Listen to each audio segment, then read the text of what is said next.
Tonight, what messages have voters sent the government and the Liberals in the first major political contest of the year? And how do we get more women into our political decision-making? We've got the Federal Minister for Women, Katy Gallagher, on the panel tonight, alongside Liberal MP Keith Wolahan, who wants a greater focus on housing by his party, and a former member of the Liberals in Victoria, communications expert Sabine Wolff. Also tonight, new demands for a ceasefire in Gaza. American Jewish author Nathan Thrall joins the conversation, as well as doctor and Muslim community leader Jamal Rifi, who'll join us a little later from Sydney. Welcome to Q&A.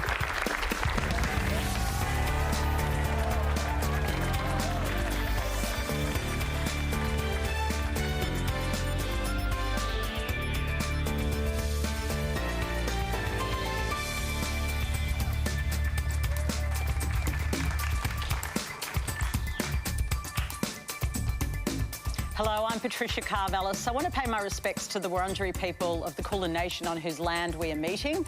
Remember, you can live stream us around the country on iView and all the socials. Qantas is the hashtag. Please get involved.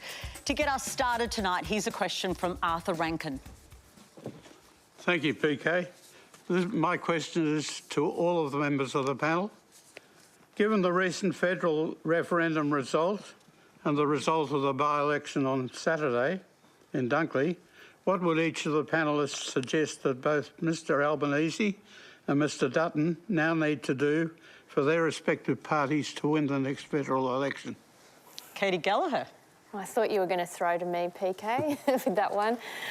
Well, we look at, obviously, as politicians, we look at the outcome of referendums and the outcomes of by-elections, and we look what we can learn from the way Australians have voted. So on the referendum, you know, my party was supporting that referendum. We lost that referendum. On the by-election, I think it shows that, you know, cost of living matters, and the community wants governments focused on cost of living.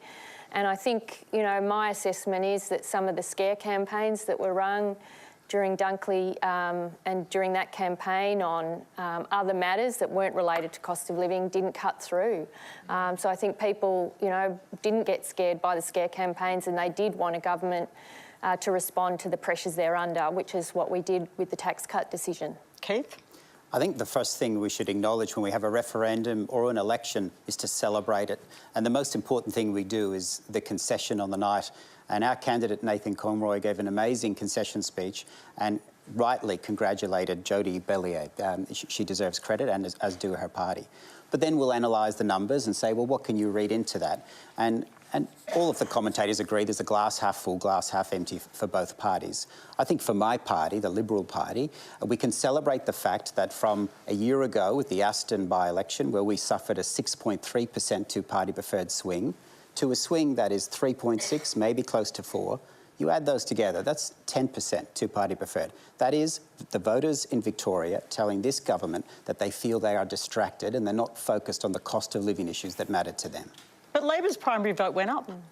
Well, I think the primary vote's a bit deceptive because on both sides, for our party and the Labor Party, there was a dramatic fall in the Greens political party. And I think there's a lot of reasons for that, but one of them is the way they've sought to divide our community, the Greens political party. But then also One Nation and UAP didn't run candidates. So the primaries are a little bit distorted on both, and that's why the two-party preferred is the more interesting number to look at. I think that's right. On the by-election, you know, it doesn't give you the full picture that a full federal election will give, so I think that's right. But I think on the scare campaigns, there was two major scare campaigns run in the seat of Dunley, and they were both by your political party and its supporters through Advance Australia, where we saw a huge amount of money put into advertising, a very negative campaign on detainees, on immigration, and, you know, it didn't work. And, you know, I think we should celebrate democracy. We should celebrate when it happens. We did have an excellent candidate. We should celebrate all things about that. But we should also note that that scare campaign, whether it be on a, you know, fuel efficiency or on the other matters I raised, didn't cut through. Was it a scare campaign? It wasn't a scare campaign. In politics, that there will be a positive pitch that the candidates will do, and you will hold the other side to account. And for anyone who was there in Dunley on the day, there were big, gruesome pictures of Peter Dutton with our candidate, Nathan Conroy. They weren't flattering pictures. There was a scare campaign run about Nathan's time as a mayor, which was dishonest. This happens. But look, the voters in Dunley and in Australian elections, they can see through that. So they will vote on the issues that matter, and all I heard on the day was cost of living. Sabine, you watch this closely. You've heard both, the spin of both sides, Sure. Let's put it that way, the analysis of both sides. What's the truth? I think, you know, there's a little bit of something for everyone in the Dunley by-election result, and that's something the commentators have been saying. I do think it's quite interesting that Labor's primary actually went up slightly. That, to me, says they probably did cut through on that cost of living message. I think that was actually quite well timed by the PM to make that change to the stage 3 tax cuts. It showed that he had something to talk about, and I think that was actually quite valuable. By the same token, you can't deny that the Liberal Party has, you know, they've increased their primary vote, but it's interesting to me to look at which booths in which that happened. So when I look at it, I see Carrum Downs, I see Langwarrin, I see Coringal. These are the ones that sort of returned larger swings to the Liberal Party. Than perhaps areas like Mount Eliza, the booths with teal characteristics, if you will. So to me that says perhaps the Liberal Party's message isn't actually landing with those voters who have dropped off and turned to teals and finding the Liberal Party's message potentially a little bit too right-wing for them at the moment. Interesting. Arthur, I want to go back to you because you've actually run in this seat before, or at least sought pre-selection, is that right? Or some time ago. Oh, yes. well, it happened though, didn't it? Tell me. When did you run for pre-selection? Yes, there were 15 candidates on a particular occasion. 10 of them were dropped out before I was, and of the 4 remaining, they all became prime or front bench ministers, either at state or federal level. And the winner of that particular campaign was Peter Reith. Right, he ended up being, of course, Industrial Relations Minister and a very senior minister in the Howard government. That's right. You've watched this last by-election, and obviously Labor won, but, you know, the Liberals did see a swing to them. But they haven't been very successful in Victoria, the Liberals. Do you think things are improving for them? I thought that the campaign for the Liberal Party was run exceptionally well for this by-election.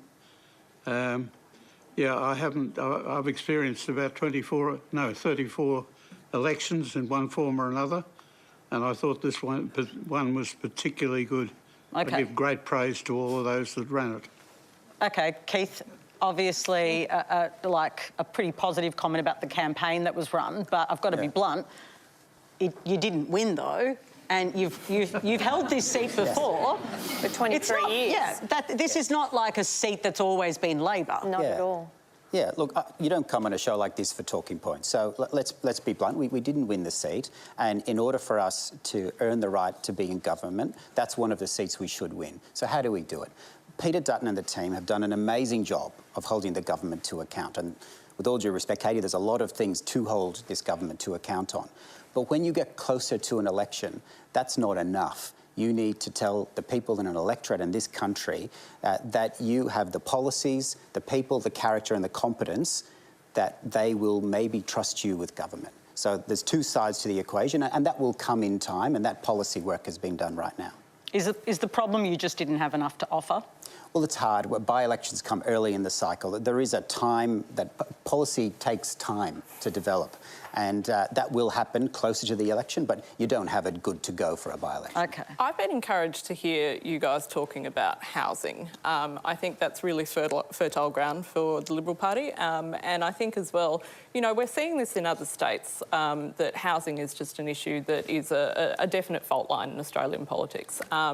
And, you know, in New South Wales, for example, some of the most effective community organising that I've seen has actually been around the Yimby movement. And that's engaging people with politics in a way that I don't think they have for quite a while. And so it's this real focus on, it's single issue campaigning, but it's single issue campaigning that actually makes a difference in people's lives. So, yeah, I would encourage you to continue down that path. Okay, and today Michael Sukkar, who is the Liberal Party spokesperson on housing, suggested that perhaps the amount that people can take out of their super might be a larger amount to buy a house. Is that the extent of the housing policies, or do you think there needs to be a more fundamental rewrite? This is a complex problem, and Australia is not immune. When you go to Canada, the United States, England, young people are, since the GFC through to now, the equity differential between what a house and a unit cost compared to wages has just ballooned, to the point that young people are talking now about giving up on the Australian dream of owning your own home.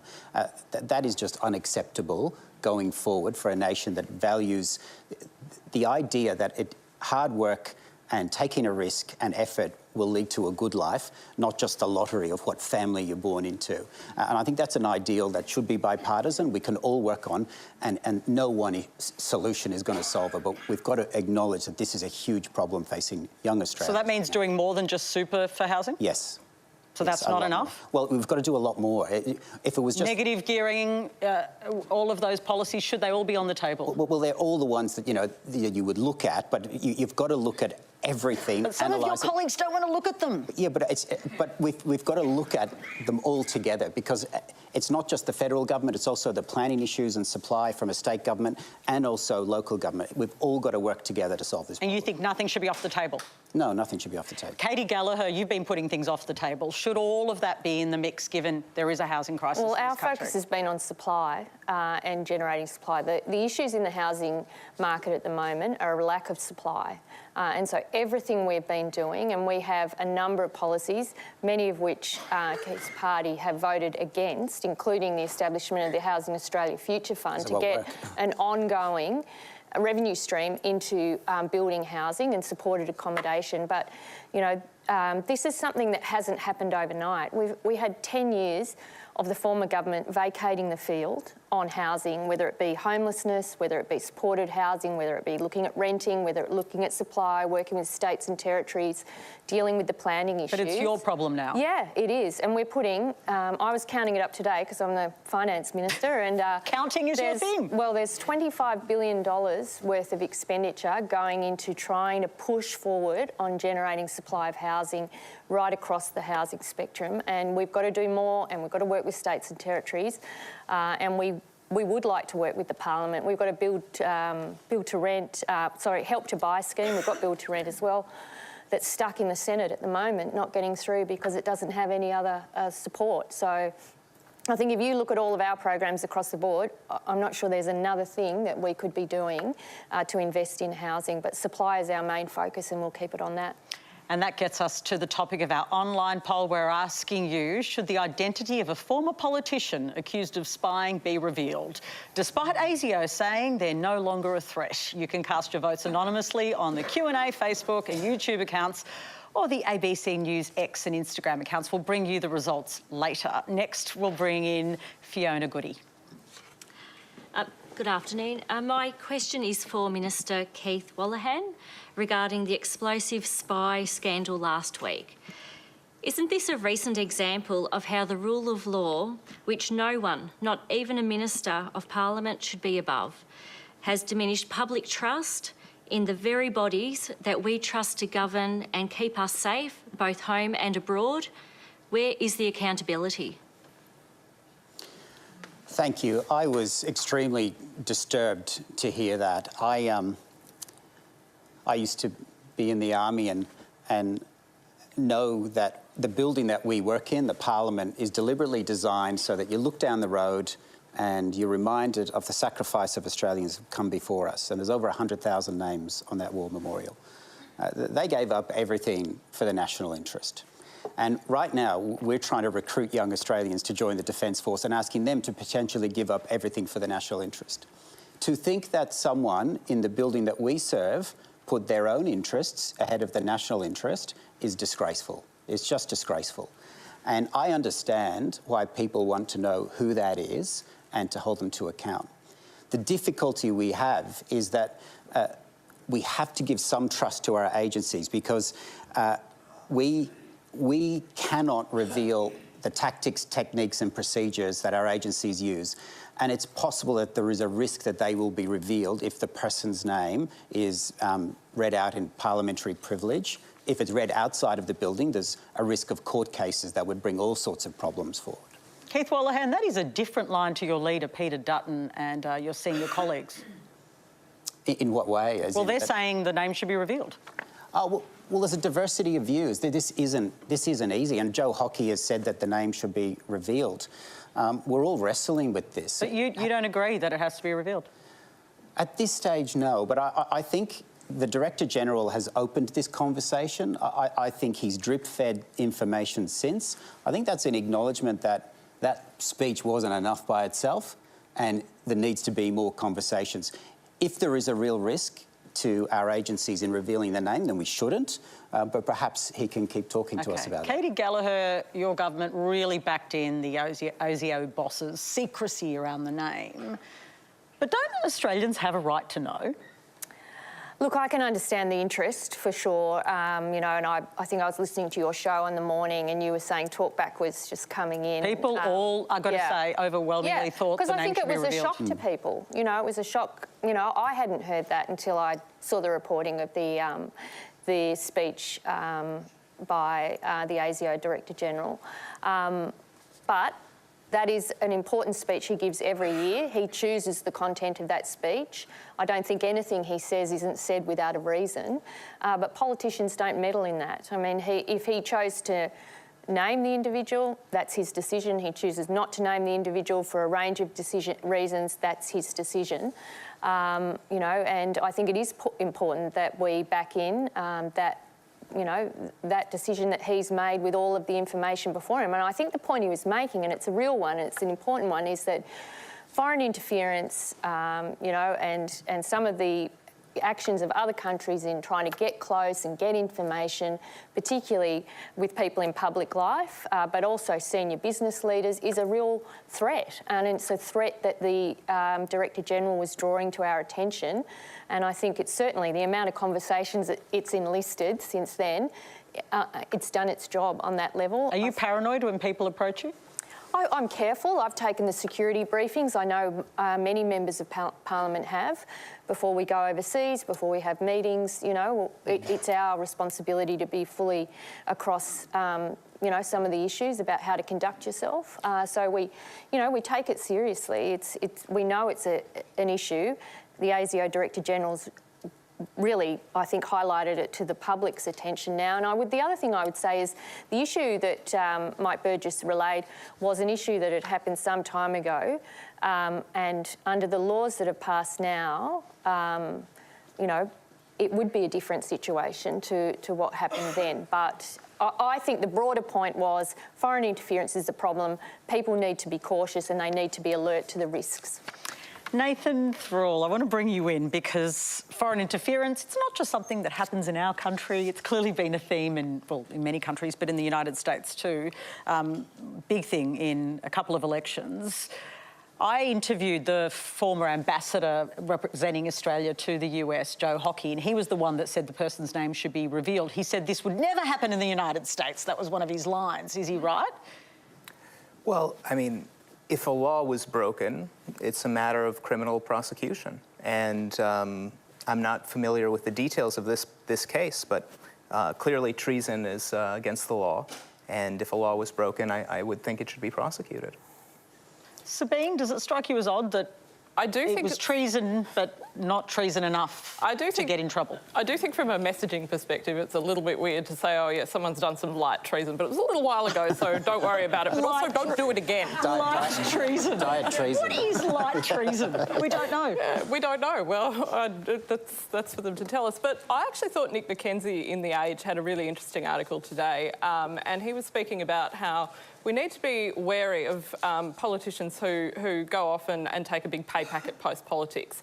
And I think that's right. But I also think we need to examine the way our political system is structured such that our politicians essentially feel the need to go off and do this. So we're not paying them enough. I realise that's not a very popular view, that we should pay politicians more. But it does strike me as a weak point that you are able to take what should be years, often decades of public service and then sort of parlay it into a corporate career. You know what? I actually think we should pay politicians a little bit more. OK, and she gets cancelled across the country. There I go. It's all right. Can we say we don't support that? The politicians denounce that call. Yeah, shame on you. OK. Now, I want to bring in Dr Jamal Rifi now from our Sydney studios. Dr Rifi, welcome. Thank you. I understand you've had a very, very busy day because you've been helping some people who are fleeing Gaza who have come to Australia today. Just walk me through what you've been working on today. I did pick up 2 people from the airport, 2 dentists who graduated together from a dental clinic, dental school in Gaza, and graduated 3 years ago, got married 3 months before the Hamas attack on Israel, and they arrived today to join the rest of their family, whom they are located in my property on the Central Coast. So I had to make 2 trips to Sydney, and that's why I'm not with you on the panel. I'm sorry for that. And you've been, how many people have you overall helped come to Australia who are escaping Gaza? Look, to be honest, I made application for 28 people to come in to Australia. They were refused, and I got someone who was supposed to go to Melbourne, and a colleague of mine who is now in Egypt. She actually contacted me and informed me about this family, and they are now in my property. They're all on a tourist visa, and after fleeing Gaza, and they are anything but tourists. So we needed to accommodate them, look after them, and they are part of more Gazan who actually have arrived to Australia.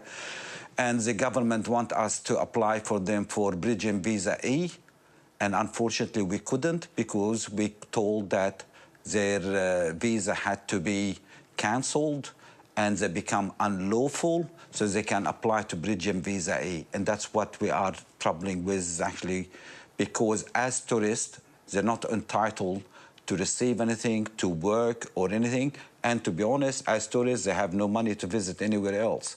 So we needed to help them if they can stay, and they are highly educated. I have 3 dentists in my house right now, and I have a journalist and a fixer in Gaza, and their sister is coming from, she's got her visa, she's coming, and she is a medical graduate who has been trained in Wilson Hospital in Israel to become a cardiothoracic surgeon. Wow, incredible story. We're going to keep this discussion going with a question from Mai Hamed. Thank you. As a Palestinian Australian, we have watched our families be slaughtered, our communities decimated, and our people dehumanised. Our government has been complicit in Israel's genocide. And there have been 21 weeks worth of sustained protests and actions across this nation. Australians have come out, tens of thousands of them, time and again, saying they do not want to be complicit in Israel's war crimes and genocide.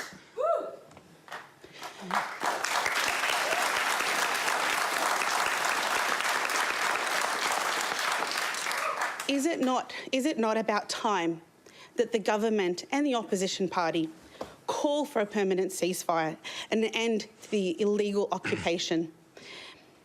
And also, to add, hold them to account for their war crimes. All right.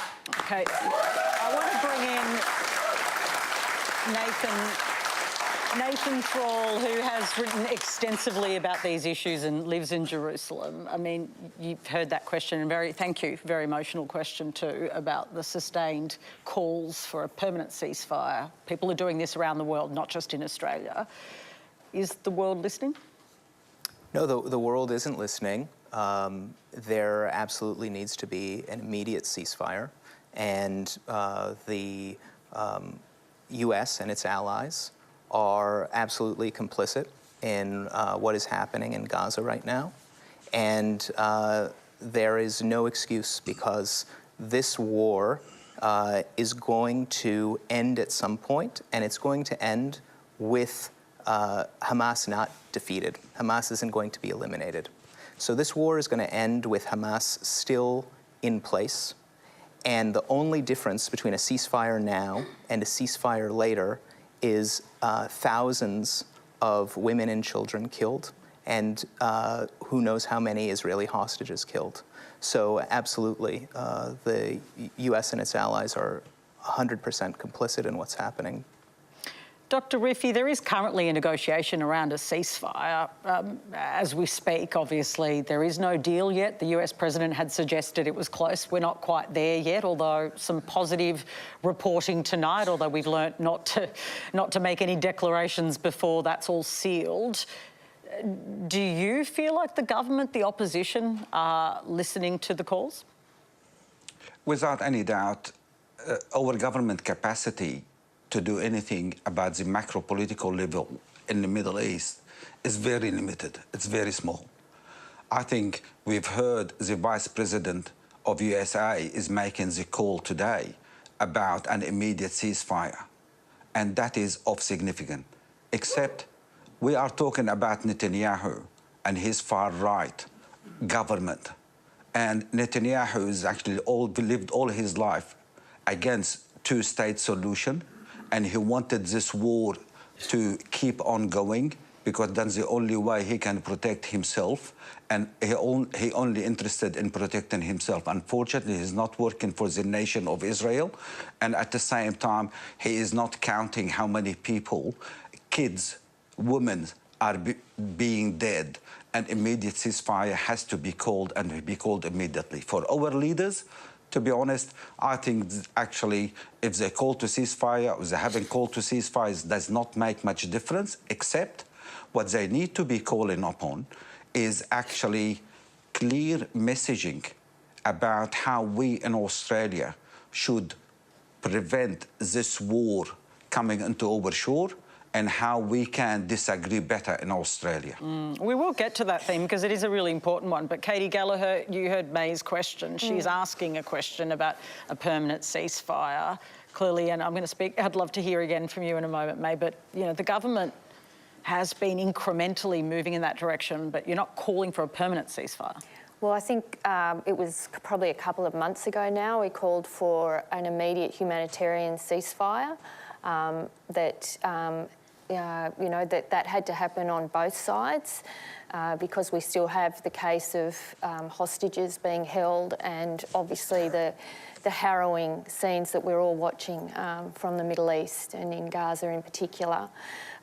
We've been working with Canada and New Zealand and issuing strong statements, and we have to, think, be realistic about the amount of influence and voice we have, but where we can use it, we should use it. I was at the G20 meeting last week of foreign ministers. Obviously, the situation in the Middle East was one of those topics that every country was raising, wanting to see a solution, wanting to see, a way through, a pathway to peace. We've got to provide more humanitarian assistance. We've got some of that flowing at the moment. The money that Senator Wong has increased. And we have to be realistic about a two-state solution. We have to be working with allies, but any country that wants to work, that wants to see an end to the war in the Middle East and an end to the suffering. But I think certainly on a ceasefire, we were there a couple of months ago calling for that so that we can actually get humanitarian assistance in and also have those discussions, particularly led by the US, into a pathway to peace. Dr. Jamal Rifi mentioned the fact that Kamala Harris, the Vice President of the US today, has actually made some very strong comments. Clearly the Australian government says they've been calling for a ceasefire. Is that good enough? No, it's not. What's not good enough about it? Because it's politicking. Israel has been charged to be an apartheid regime. It has been, yes, by international organisations, including Amnesty International. Yeah, it's been accused of that, yes. That's right.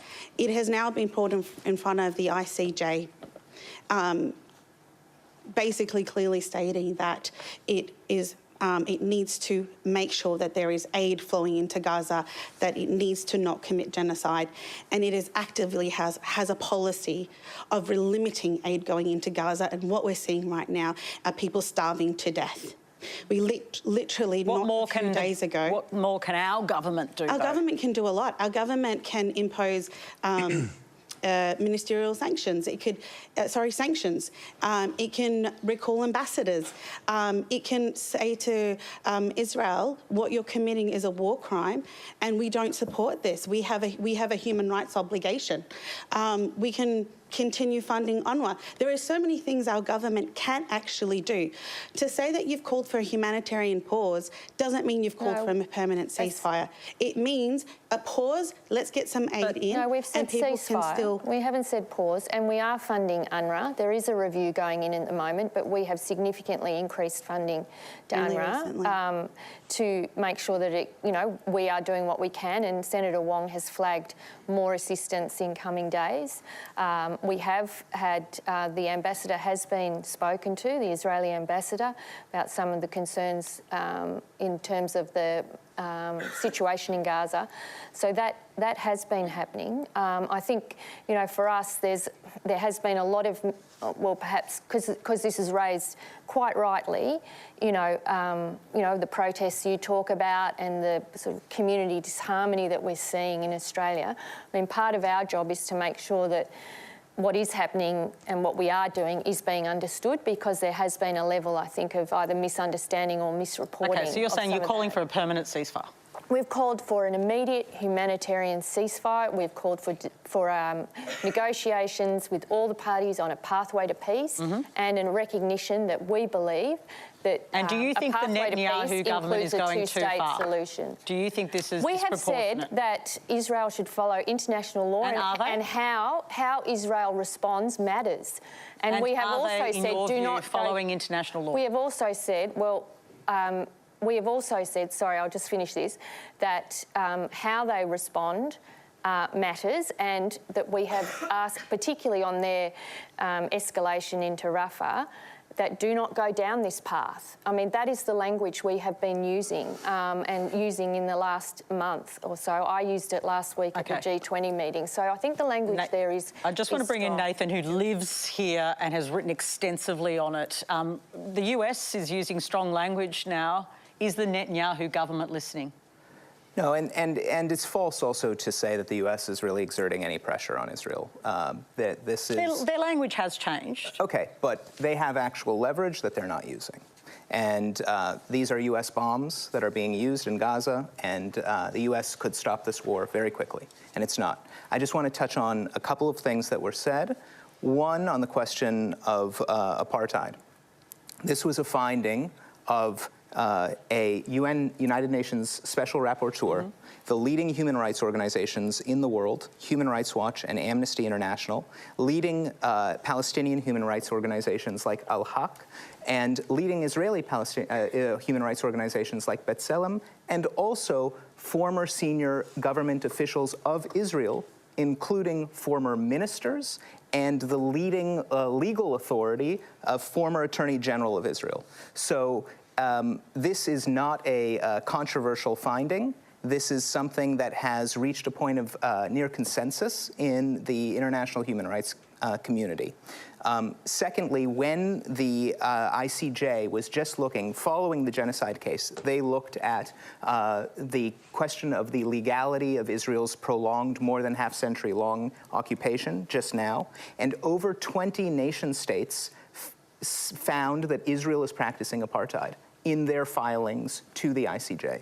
So this is reaching a consensus, and it's not a controversial position. I also want to touch on what Mai had said about a ceasefire not being sufficient. And the reason a ceasefire isn't sufficient is because it's not addressing the root problem. All the time we have these wars in Gaza, and the world says, let's restore calm. It's terrible. There's an uprising in the West Bank. There's violence. There's a war in Gaza. Let's restore calm. What is the calm that we're asking to be restored? It's a system in which Israel is a sole sovereign between the Jordan River and the Mediterranean Sea, with 7 million Jews and 7 million Palestinians, and the vast majority of those Palestinians do not have basic civil rights.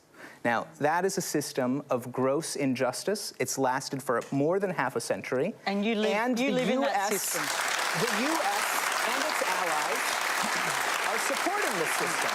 They're vetoing UN Security Council resolutions. They're withholding any kind of accountability. There are no consequences. So, of course, Israel chooses to perpetuate this system. It is much better for them. If the choices are continue as it is and the world will wag its finger, or you give the Palestinians citizenship or sovereignty, they choose the first.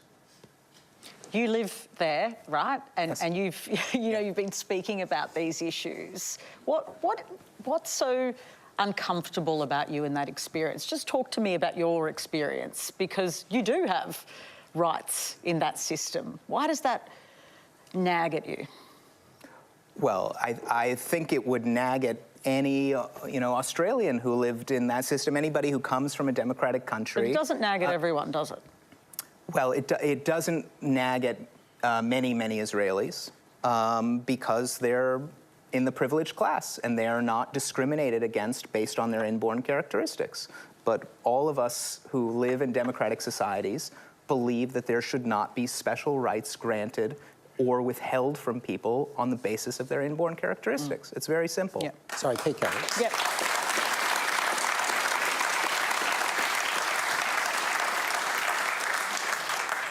This is the problem. Decent people recoiled in horror at the attack on the 7th of October, and decent people want this conflict to end on all sides.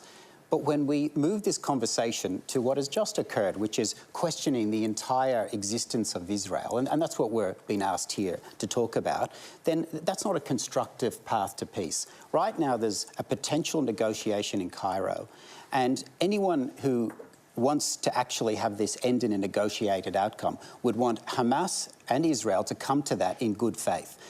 A simple request was made of Hamas to provide particulars of the hostages who are still kept by a terrorist state, and they refused to provide those particulars of the hostages. If you want this war to end, and I do, those hostages have to come home. They have to come home. Now I'd like to bring in Jackie Hewitt. Thanks, PK. Before I ask my question, I have to acknowledge that it is a humanitarian catastrophe that's happening in Gaza at the moment. So to the panel, I'm the descendant of refugees and migrants, and despite being born in Australia, I've witnessed the ugly face of racism, as well as the warmth, community and kindness of multicultural Australia. But what I've observed in recent times is that people have stopped being able to talk about hot political issues because they've become increasingly isolated in their own social media circles. So what can be done so that people can communicate with each other outside of their own political and social circles? Wow, what a good question. Sabine. I mean, that's an enormous question, and thank you for it. I think participating in forums like this is actually incredibly important, and I'm so glad that you're here and asking these questions of this panel. I think as well, participation in the democratic process. I mean, we've just had a by-election. You know, as Keith says, that is something to be celebrated. Every time that we engage with that process in good faith, we are saying, you know what, we don't stand for division, we stand for this wonderful democratic system that we have. And I think as well, it's also incumbent on us to just sit with our own biases and to recognise that we have them. And to address them. It's not enough to sort of say, you know, okay, well, I believe this.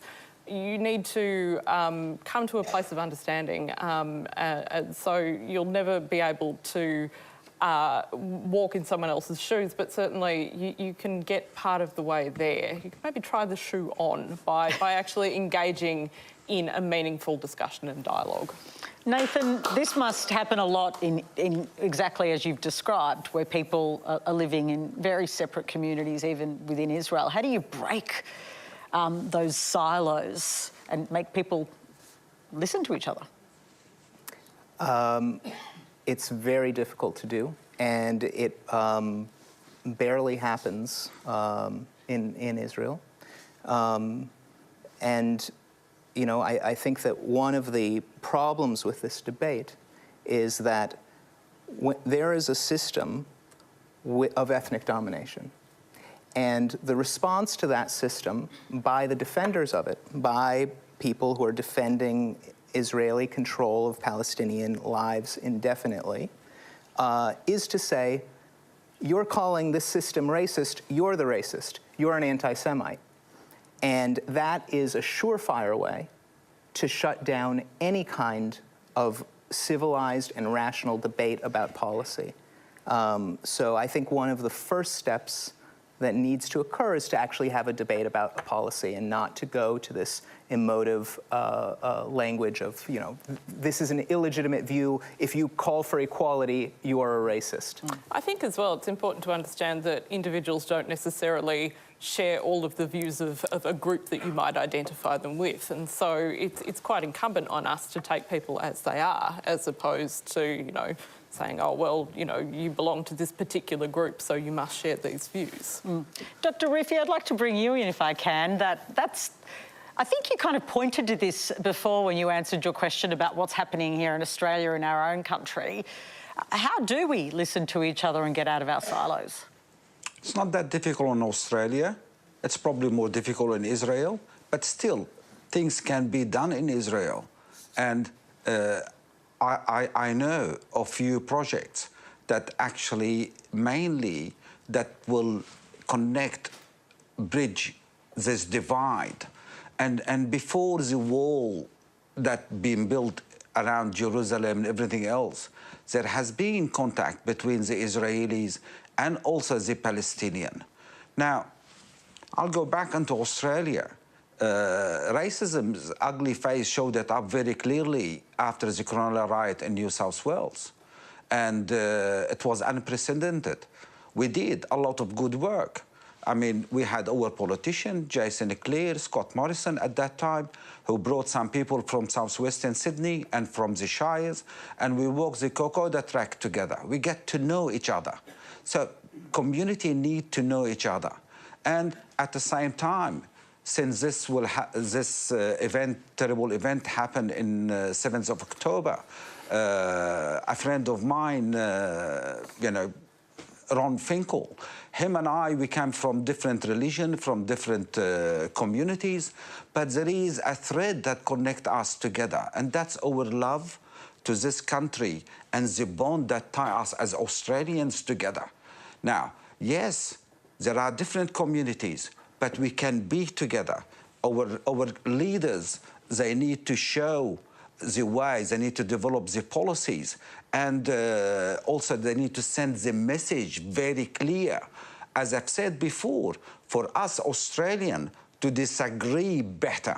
And look, we've been lucky, Ron and I, we met with the Prime Minister. We talked to him about this issue. We talked to him what we can do. And what did he tell you? Both sides, the Prime Minister. Yeah, what did he tell you?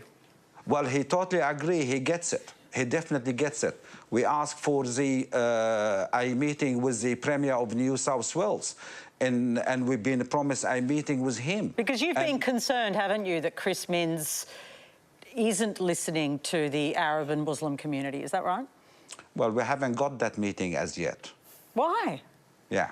Why not? And we actually, look, I'm talking from experience. I was a community relations commissioner in post 9/11, and we knew how much impacted on us. We were lucky we had Bob Carr at the helm.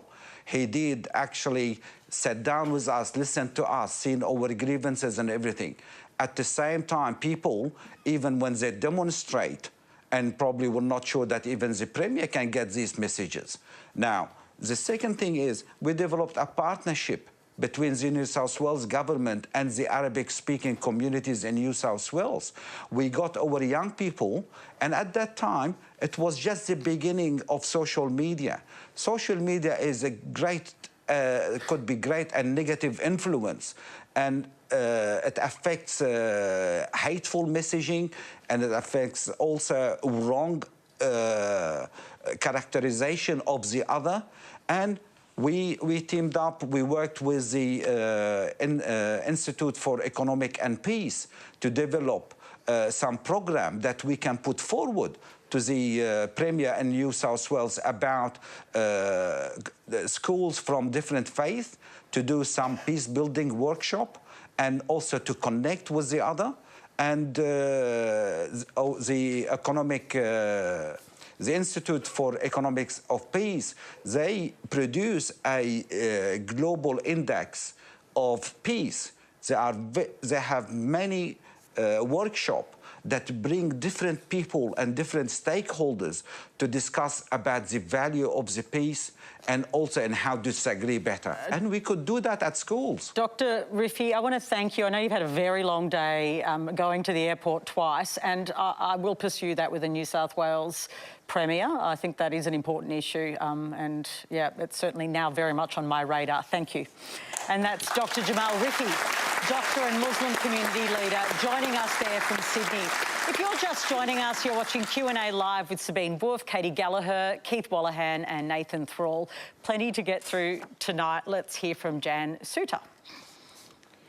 I'd like to ask Katie a question, please, and it's very nice to see a woman representing women. Thank you.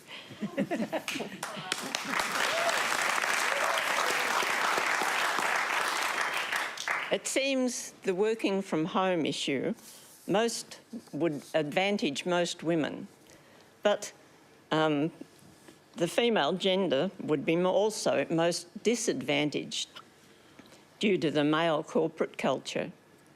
And I'd like to know if you can see a way around that. It's an interesting point. So the working from home, maybe discriminating against women. Is that an issue? Well, thank you for the question, and I certainly feel very privileged as Minister for Women because I'm building on the work of women over decades to, you know, progress gender equality in this country. The working from home, the point you raised, and it's a real one, is how do we find the right balance that allows, you know, I think women to have choices about how they work and where they work, acknowledging they are often the main primary caregiver and have other caring responsibilities, not just inside the home but outside as well, with, you know, encouraging the second parent, or in many circumstances the father, to take responsibility for caring responsibilities as well.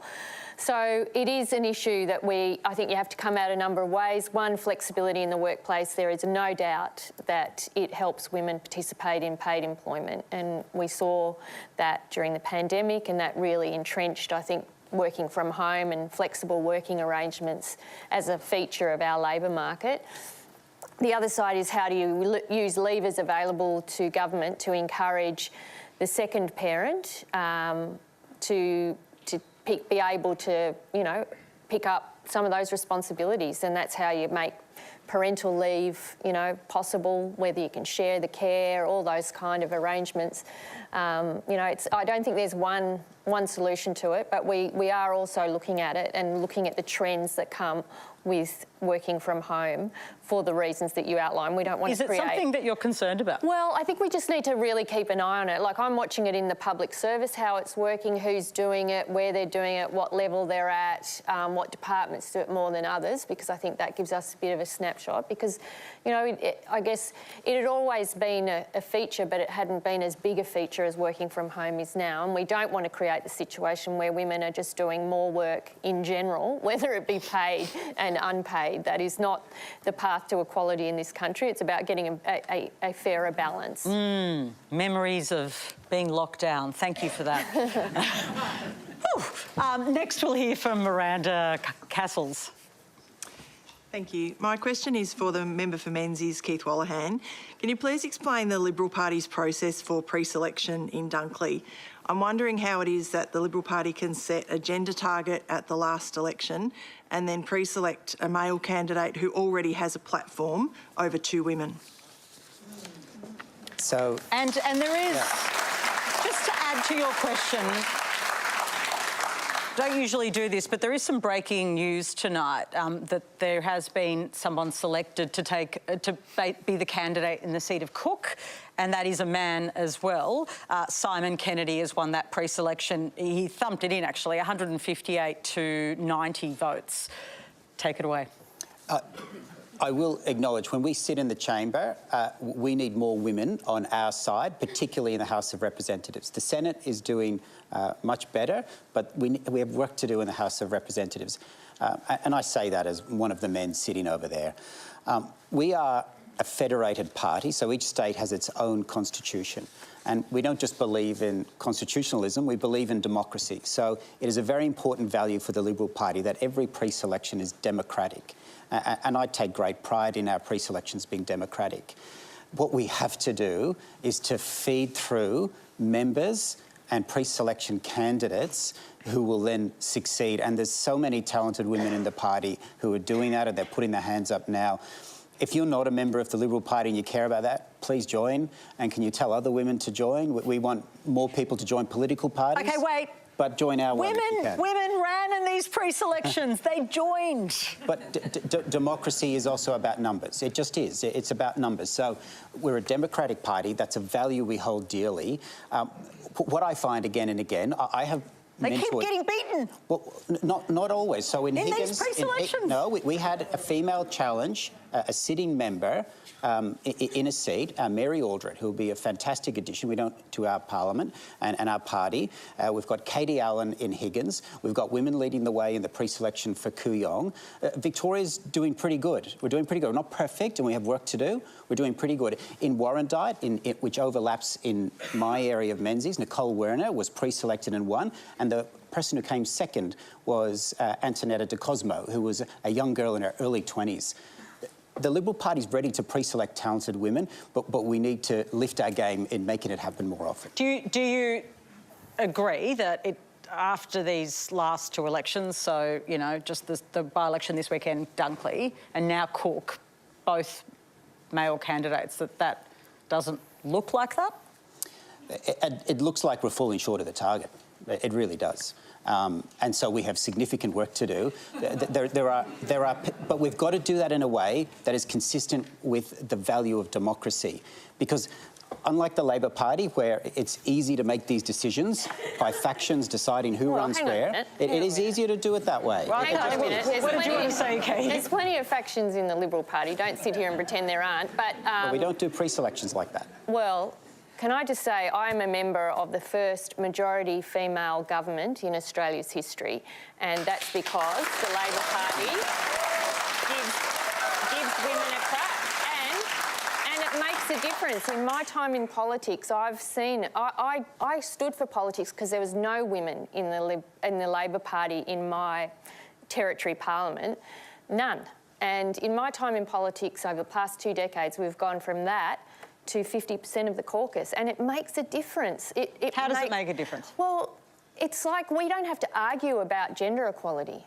we don't have to say women need a fair crack at opportunity. Like it is that argument's been won, it's been had, and we just get on with it. But, you know, when you look at some of our policy positions, whether it's childcare, paid parental leave, single parenting payment increases, rent assistance, all of that, that's all informed by gender analysis that our government consider now. So it absolutely makes a difference, and women across the generations have been building that policy platform for us. Sabine, you're a former member of the Liberal Party. I mean, I think Keith was pretty upfront there saying, yeah, it looks like we're falling short. So good on you, Keith, for calling it as it is. I realise I'm meant to be on the A side here, but maybe a question for Keith. Like, the issue that I see when I look at Liberal Party branches is that the people doing the pre-selecting often look overwhelmingly like the candidate they pre-select. So how do you break through that? How do you encourage people to join the Liberal Party who don't look like what's already there? Yes. Absolutely. Absolutely. I'll give you an example. We've got a lead by example. In my seat of Menzies, I have a young Liberal branch, and it is probably the most active in the division in terms of recruiting new people to the party. I've had many young men and young women who I've met who are interested in politics, and if I get a sense that they're on our side, I say, would you consider joining? They have a coffee with Dean, and it's just been flooded with young people. We need to do that across the whole state, but we also need to be a place that people and young women want to be a part of. And do you get why they wouldn't want to so much? Well, sometimes we don't help ourselves. Like, I'm being honest, if it's just a sea of men. Let me give you an example. I thought that article against Zoe McKenzie the other day was disgraceful.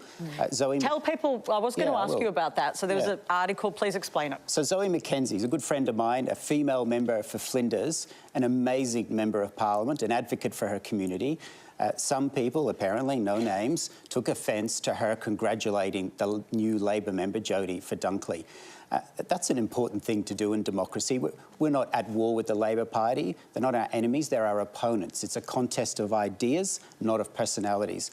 And the most important thing to do in a vote is the concession speech to acknowledge the legitimacy of the vote. And Zoe did that with class and grace, and she should be commended for it. So why are your colleagues trying to tear her down? Because they were leaking that she'd done this horrendous thing by congratulating, you know, your opponent, as you say, and that was on the front page of the Australian newspaper. Well, they didn't have the courage to put their names to it, so Zoe had the courage to put her name to her congratulations of Jodie. OK, I just want to go now to Pierre Lai. Thanks, PK.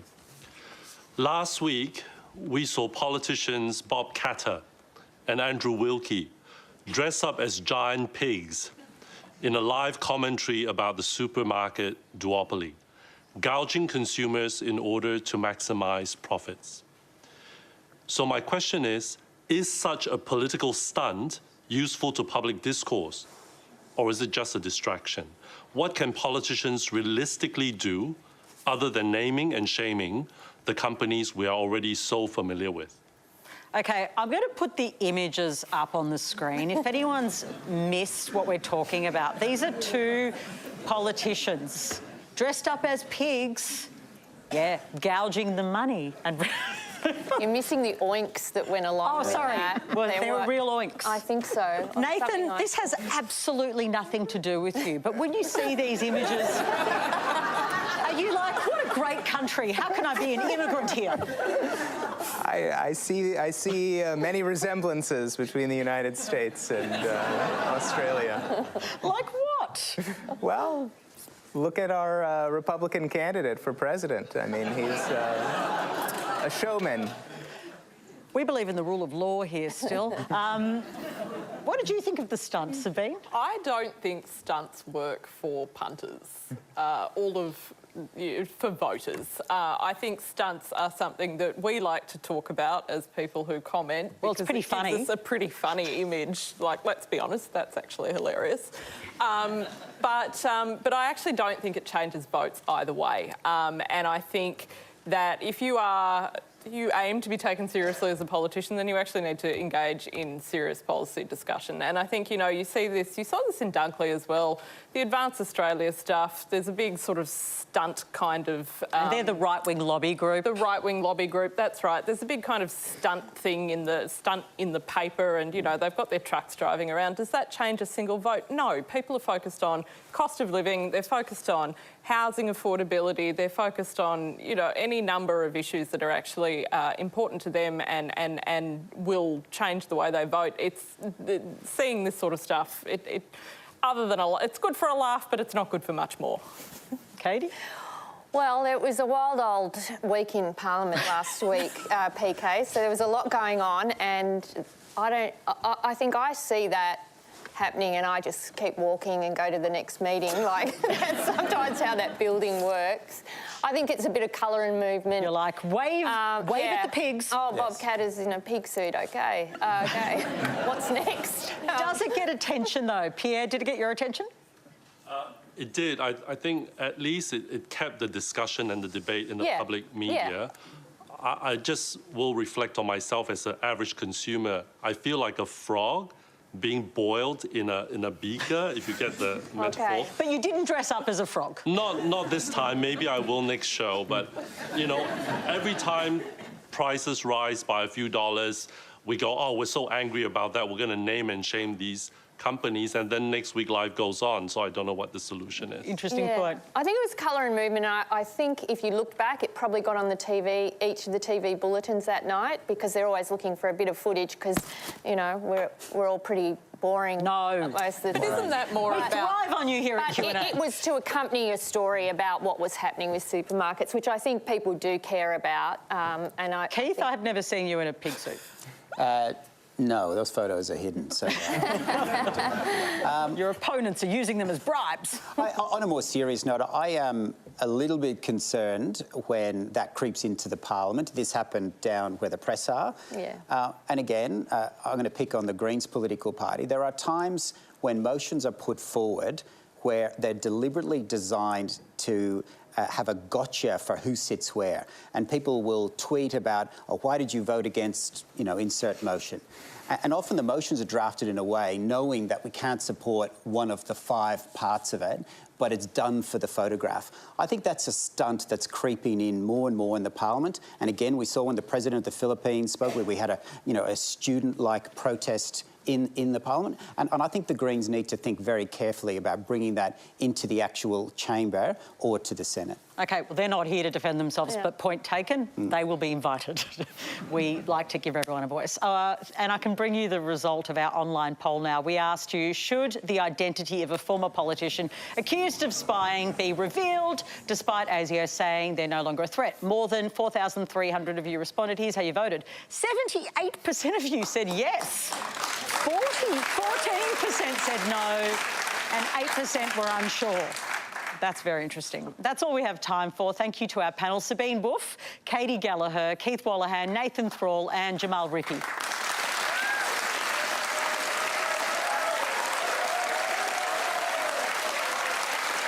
And thank you for sharing your stories and questions.